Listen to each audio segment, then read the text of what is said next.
የሐዋርያው የጳውሎስ መልእክት ወደ ገላትያ ሰዎች ምዕራፍ 1። በኢየሱስ ክርስቶስ ከሙታን ባስነሳው በእግዚአብሔር አብ ሐዋርያ የሆነ እንጂ ከሰዎች ወይንም በሰው ያልሆነ ጳውሎስ ከእኔም ጋር ያሉት ወንድሞች ሁሉ ወደ ገላትያ አብያተ ክርስቲያናት ከእግዚአብሔር ከአባታችን ከጌታችንም ከኢየሱስ ክርስቶስ ጸጋና ሰላም ለእናንተ ይሁን። ክፉ ከሆነ ከአሁኑ ዓለም ያድነን ዘንድ እንደ አምላካችንና እንደ አባታችን ፈቃድ ስለ ኃጢአታችን ራሱን ሰጠ። ለአብ ከዘለዓለም እስከ ዘለዓለም ክብር ይሁን፣ አሜን። በክርስቶስ ጸጋ እናንተን ከጠራችሁ ከእርሱ ወደ ልዩ ወንጌል እንዲፈጥናችሁ እንዴት እንዳለፋችሁ እደነቃለሁ። እርሱ ግን ሌላ ወንጌል አይደለም። የሚያናውጧችሁ የክርስቶስንም ወንጌል ሊያጣምሙ የሚወዱ አንዳንዶች አሉ እንጂ። ነገር ግን እኛ ብንሆን ወይንም ከሰማይ መልአክ ከሰበክንላችሁ ወንጌል የሚለይ ወንጌልን ቢሰብክላችሁ የተረገመ ይሁን። አስቀድመን እንዳልን እንዲሁ አሁን ሁለተኛ እላለሁ፣ ከተቀበላችሁት የተለየውን ማንም ቢሰብክላችሁ የተረገመ ይሁን። ሰውን ወይስ እግዚአብሔርን አሁን እሺ አሰኛለሁ? ወይም ሰውን ደስ ላሰኝ እፈልጋለሁን? አሁን ሰውን ደስ ባሰኝ የክርስቶስ ባሪያ ባልሆንሁም። ወንድሞች ሆይ በእኔ የተሰበከ ወንጌል እንደ ሰው እንዳይደለ አስታውቃችኋለሁ። ኢየሱስ ክርስቶስ ገልጦልኛል እንጂ እኔ ከሰው አልተቀበልሁትም አልተማርሁትምም። በአይሁድ ሥርዓት በፊት እንዴት እንደኖርሁ ሰምታችኋልና። የእግዚአብሔርን ቤተ ክርስቲያን ያለ ልክ አሳድድና አጠፋ ነበር። ለአባቶችም ወግ ከመጠን ይልቅ እየቀናሁ በወገኔ ዘንድ በዘመኔ ካሉት ብዙዎችን በአይሁድ ሥርዓት እበልጥ ነበር። ነገር ግን በእናቴ ማኅፀን ሳለሁ የለየኝ በጸጋውም የጠራኝ እግዚአብሔር በአሕዛብ መካከል ስለ እርሱ ወንጌልን እሰብክ ዘንድ ልጁን በእኔ ሁኔታ ሊገልጥ በወደደ ጊዜ ወዲያው ከሥጋና ከደም ጋር አልተማከርሁም። ከእኔም በፊት ሐዋርያት ወደ ነበሩት ወደ ኢየሩሳሌም አልወጣሁም። ነገር ግን ወደ አረብ አገር ሄድሁ። እንደገናም ወደ ደማስቆ ተመለስሁ። ከዚህ ወዲያ ከ3 ዓመት በኋላ ኬፋን ልጠይቅ ወደ ኢየሩሳሌም ወጥቼ ከእርሱ ጋር 15 ቀን ሰነበትሁ። ነገር ግን ከጌታ ወንድም ከያዕቆብ በቀር ከሐዋርያት ሌላ አላየሁም። በእግዚአብሔር ፊት ሐሰት አልናገርም። ከዚያ ወዲያ ወደ ሶርያና ወደ ኪልቅያ አገር መጣሁ። በክርስቶስም ያሉት የይሁዳ ማኅበሮች ፊቴን አያውቁም ነበር። ነገር ግን ቀድሞ እኛን ያሳድድ የነበረ እርሱ በፊት ያጠፋው የነበረውን ሃይማኖት አሁን ይሰብካል ተብሎ ሲነገር ይሰሙ ነበር። ስለ እኔም እግዚአብሔርን ያከብሩ ነበር። ምዕራፍ 2። ከዚያ ወዲያ ከ14 ዓመት በኋላ ከበርናባስ ጋር ቲቶን ደግሞ ይዤ ወደ ኢየሩሳሌም ሁለተኛ መጣሁ። እንደ ተገለጠልኝም ወጣሁ። ምናልባትም በከንቱ እንዳልሮጥ ወይም በከንቱ ሮጬ እንዳልሆን በአሕዛብ መካከል የምሰብከውን ወንጌል አስታወቅኋቸው። ዋኖች ግን መስለው ለሚታዩ ለብቻቸው አስታወቅኋቸው። ነገር ግን ከእኔ ጋር የነበረ ቲቶ እንኳ የግሪክ ሰው ሲሆን ይገረዝ ዘንድ ግድ አላሉትም። ነገር ግን ባሪያዎች ሊያደርጉን በክርስቶስ ኢየሱስ ያለንን አርነታችንን ይሰልሉ ዘንድ ሾልከው በስውር ስለገቡ ስለ ሐሰተኞች ወንድሞች ነበር።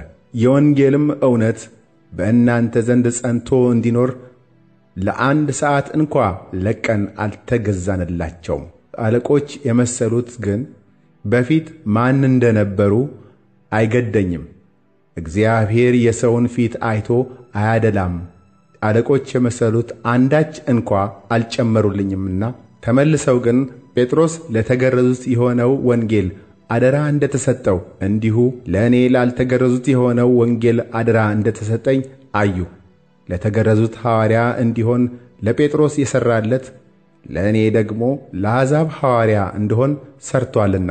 ደግሞ የተሰጠኝን ጸጋ አውቀው አማድ መስለው የሚታዩ ያዕቆብና ኬፋ ዮሐንስም እኛ ወደ አሕዛብ እነርሱም ወደ ተገረዙት ይሄዱ ዘንድ ለእኔና ለበርናባስ ቀኝ እጃቸውን ሰጡን። ድሆችን እናስብ ዘንድ ብቻ ለመኑን። ይህንም ደግሞ ላደርግ ተጋው። ነገር ግን ኬፋ ወደ አንጾኪያ በመጣ ጊዜ ፊት ለፊት ተቃወምሁት፣ ይፈረድበት ዘንድ ይገባ ነበርና።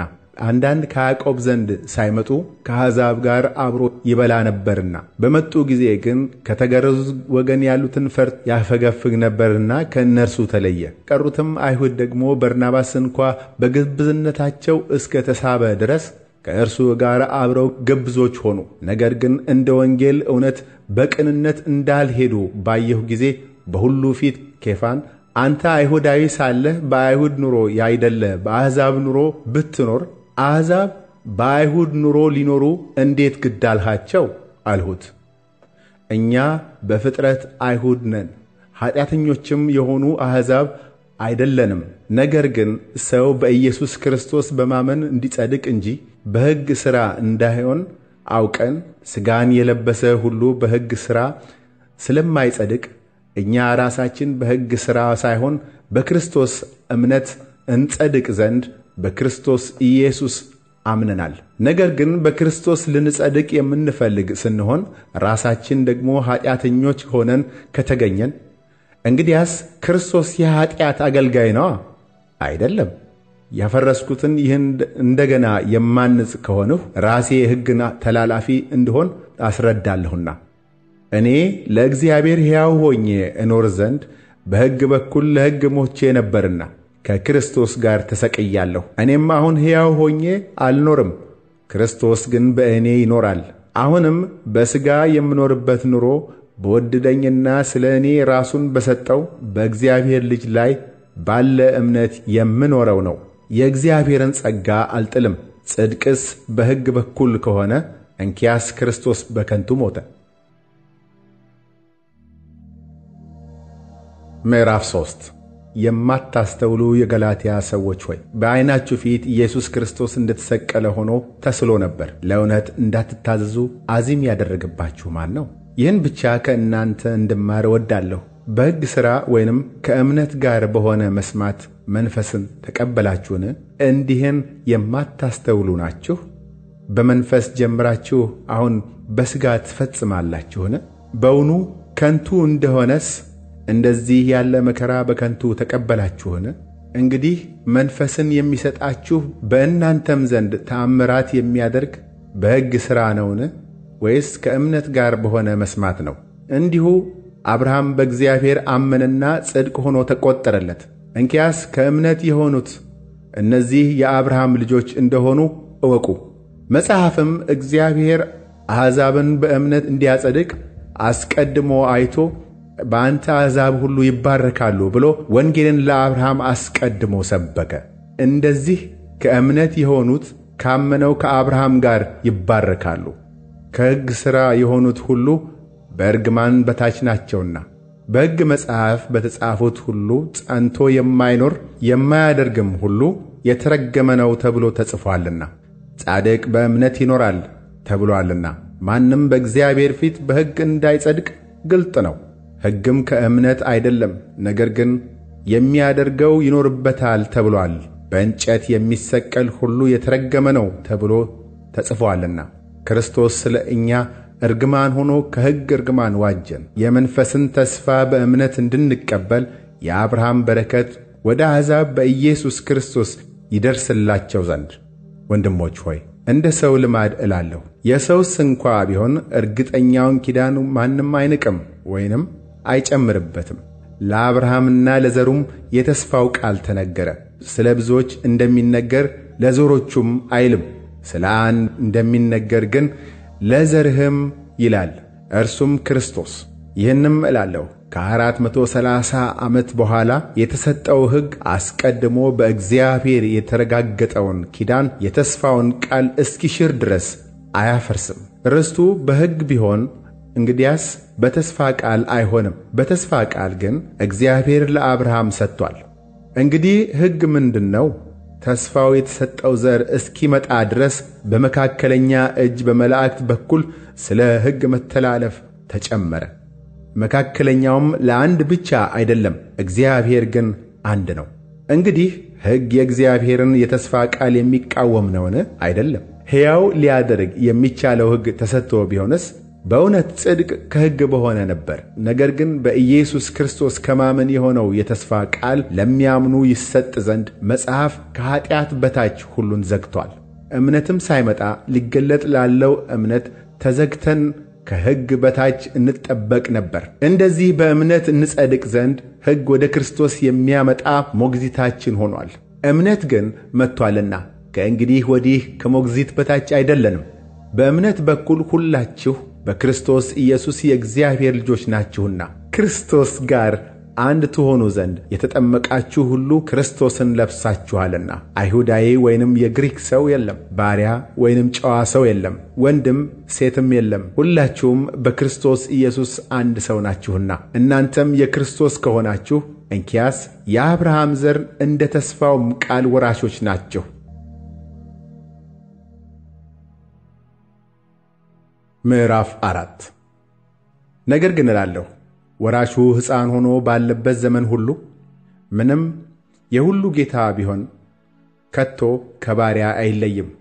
ነገር ግን አባቱ እስከ ቀጠረለት ቀን ድረስ ከጠባቂዎችና ከመጋቢዎች በታች ነው። እንዲሁ እኛ ደግሞ ሕፃናት ሆነን ሳለን ከዓለም መጀመሪያ ትምህርት በታች ተገዝተን ባሪያዎች ነበርን። ነገር ግን የዘመኑ ፍጻሜ በደረሰ ጊዜ እግዚአብሔር ከሴት የተወለደውን ከሕግም በታች የተወለደውን ልጁን ላከ፣ እንደ ልጆች እንሆን ዘንድ ከሕግ በታች ያሉትን ይዋጅ ዘንድ። ልጆችም ስለሆናችሁ እግዚአብሔር አባ አባት ብሎ የሚጮህ የልጁን መንፈስ በልባችሁ ውስጥ ላከ። ስለዚህ ከእንግዲህ ወዲህ ልጅ ነህ እንጂ ባሪያ አይደለህም። ልጅም ከሆንህ ደግሞ በክርስቶስ የእግዚአብሔር ወራሽ ነህ። ነገር ግን በዚያን ጊዜ እግዚአብሔርን ሳታውቁ በባሕርያቸው አማልክት ለማይሆኑ ባሪያዎች ሆናችሁ ተገዛችሁ። አሁን ግን እግዚአብሔርን ስታውቁ ይልቅስ በእግዚአብሔር ስትታወቁ እንደገና ወደ ደካማ ወደሚናቅም ወደ መጀመሪያ ትምህርት እንዴት ትመለሳላችሁ? እንደገና ባሪያዎች ሆናችሁ ዳግመኛ ለዚያ ልትገዙ ትወዳላችሁን? ቀንንና ወርን ዘመንንም ዓመትንም በጥንቃቄ ትጠብቃላችሁ። ምናልባት በከንቱ ለእናንተ ደክሜያለሁ ብዬ እፈራችኋለሁ። ወንድሞች ሆይ እኔ ደግሞ እንደናንተ ሆኛለሁና እንደ እኔ ሁኑ ብዬ እለምናችኋለሁ። አንዳችም አልበደላችሁኝም። በመጀመሪያ ወንጌልን በሰበክሁላችሁ ጊዜ ከሥጋ ድካም የተነሣ እንደነበረ ታውቃላችሁ። በሥጋዬም ፈተና የሆነባችሁን ነገር አልናቃችሁትምና አልተጸየፋችሁትም። ነገር ግን እንደ እግዚአብሔር መልአክ አዎን እንደ ክርስቶስ ኢየሱስ ተቀበላችሁኝ። እንግዲህ ደስ ማሰኘታችሁ ወዴት አለ? ብቻለስ ዓይኖቻችሁን አውጥታችሁ በሰጣችሁኝ ብዬ እመሰክርላችኋለሁ። እንኪያስ እውነቱን ስለ ነገርኳችሁ ጠላት ሆንኩባችሁን? በብርቱ ይፈልጓችኋል፣ ለመልካም አይደለም። ነገር ግን በብርቱ ትፈልጓቸው ዘንድ በውጪ ሊያስቀሯችሁ ይወዳሉ። ነገር ግን ከእናንተ ዘንድ በምኖርበት ጊዜ ብቻ ሳይሆን ሁል ጊዜ በመልካም ነገር ተፈላጊ ብትሆኑ መልካም ነው። ልጆቼ ሆይ ክርስቶስ በእናንተ እስኪሳል ድረስ ዳግመኛ ስለ እናንተ ምጥ ይዞኛል። ስለ እናንተ አመነታለሁና አሁን በእናንተ ዘንድ ሆኜ ድምፄን ልለውጥ በወደድሁ። እናንተ ከሕግ በታች ልትኖሩ የምትወዱ ሕጉን አትሰሙምን? እስኪ ንገሩኝ። አንዱ ከባሪያይቱ አንዱም ከጨዋይቱ የሆኑ ሁለት ልጆች ለአብርሃም እንደነበሩት ተጽፏልና። ነገር ግን የባሪያይቱ ልጅ እንደ ሥጋ ተወልዷል፣ የጨዋይቱ ግን በተስፋው ቃል ተወልዷል። ይህም ነገር ምሳሌ ነው። እነዚህ ሴቶች እንደ ሁለቱ ኪዳኖች ናቸውና ከደብረ ሲና የሆነችው አንዲቱ ለባርነት ልጆችን ትወልዳለች፣ እርሷም አጋር ናት። ይህችም አጋር በአረብ ምድር ያለችው ደብረ ሲና ናት። አሁንም ያለችውን ኢየሩሳሌምን ትመስላለች፣ ከልጆቿ ጋር በባርነት ናትና። ላይኛይቱ ኢየሩሳሌም ግን በነጻነት የምትኖር ናት፣ እርሷም እናታችን ናት። አንቺ የማትወልጂ መካን ደስ ይበልሽ፣ አንቺ አምጠሽ የማታውቂ እልል በይና ጩኺ፣ ባል ካላቱ ይልቅ የብቸኛይቱ ልጆች በዝተዋልና ተብሎ ተጽፏል። እኛም ወንድሞች ሆይ እንደ ይስሐቅ የተስፋ ቃል ልጆች ነን። ነገር ግን እንደ ሥጋ የተወለደው እንደ መንፈስ የተወለደውን በዚያን ጊዜ እንዳሳደደው ዛሬም እንዲሁ ነው። ነገር ግን መጽሐፍ ምን ይላል? የባሪያይቱ ልጅ ከጨዋይቱ ልጅ ጋር አይወርስምና ባሪያይቱን ከልጇ ጋር አውጣት። ስለዚህ ወንድሞች ሆይ የጨዋይቱ ልጆች ነን እንጂ የባሪያይቱ አይደለንም። ምዕራፍ 5 በነጻነት ልንኖር ክርስቶስ ነጻነት አወጣን። እንግዲህ ጸንታችሁ ቁሙ፣ እንደገናም በባርነት ቀንበር አትያዙ። እነሆ እኔ ጳውሎስ እላችኋለሁ፣ ብትገረዙ ክርስቶስ ምንም አይጠቅማችሁም። ሕግንም ሁሉ እንዲፈጽም ግድ አለበት ብዬ ለሚገረዙት ሁሉ ለእያንዳንዶች ደግሜ እመሰክራለሁ። በሕግ ልትጸድቁ የምትፈልጉ ከክርስቶስ ተለይታችሁ ከጸጋው ወድቃችኋል። እኛ በመንፈስ ከእምነት የጽድቅን ተስፋ እንጠብቃለንና በክርስቶስ ኢየሱስ ሆኖ በፍቅር የሚሠራ እምነት እንጂ መገረዝ ቢሆን ወይንም አለመገረዝ አይጠቅምምና። በመልካም ትሮጡ ነበር፣ ለእውነት እንዳትታዘዙ ማን ከለከላችሁ? ይህ ማባበል ከሚጠራችሁ አልወጣም። ጥቂት እርሾ ሊጡን ሁሉ ያቦካል።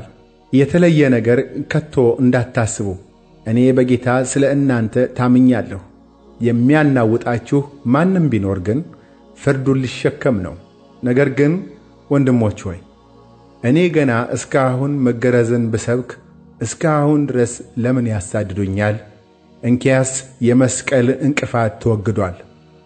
የሚያውኳችሁ ይቆረጡ።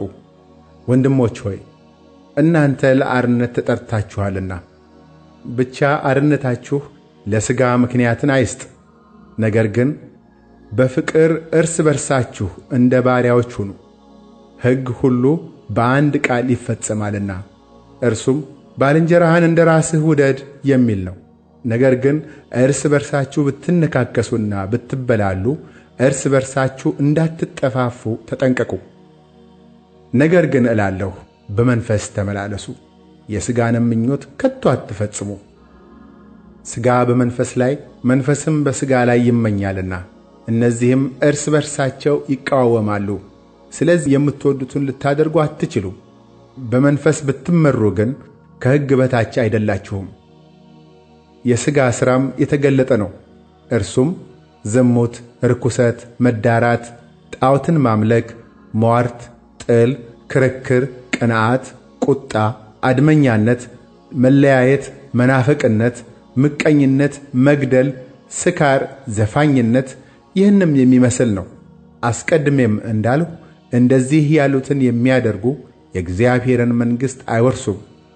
የመንፈስ ፍሬ ግን ፍቅር፣ ደስታ፣ ሰላም፣ ትዕግሥት፣ ቸርነት፣ በጎነት፣ እምነት፣ የዋሃት፣ ራስን መግዛት ነው። እንደዚህ ያሉትን የሚከለክል ሕግ የለም። የክርስቶስ ኢየሱስም የሆኑቱ ሥጋን ከክፉ መሻቱና ከምኞቱ ጋር ሰቀሉ። በመንፈስ ብንኖር በመንፈስ ደግሞ እንመላለስ። እርስ በርሳችን እየተነሳሳንና እየተቀናናን በከንቱ አንመካ። ምዕራፍ 6 ወንድሞች ሆይ ሰው በማናቸውም በደል ስንኳ ቢገኝ መንፈሳውያን የሆናችሁ እናንተ እንደዚህ ያለውን ሰው በየዋሃት መንፈስ አቅኑት። አንተ ደግሞ እንዳትፈተን ራስህን ጠብቅ። ከእናንተ እያንዳንዱ የአንዱን ሸክም ይሸከም፣ እንዲሁም የክርስቶስን ሕግ ፈጽሙ። አንዱ ምንም ሳይሆን ምንም የሆነ ቢመስለው ራሱን ያታልላልና። ነገር ግን እያንዳንዱ የገዛ ራሱን ሥራ ይፈትን። ከዚያም በኋላ ስለ ሌላው ሰው ያልሆነ ስለ ራሱ ብቻ የሚመካበትን ያገኛል። እያንዳንዱ የገዛ ራሱን ሸክም ሊሸከም ነውና። ነገር ግን ቃሉን የሚማር ከሚያስተምረው ጋር መልካምን ነገር ሁሉ ይካፈላል። አትሳቱ፣ እግዚአብሔር አይዘበትበትም። ሰው የሚዘራውን ሁሉ ያንኑ ደግሞ ያጭዳልና።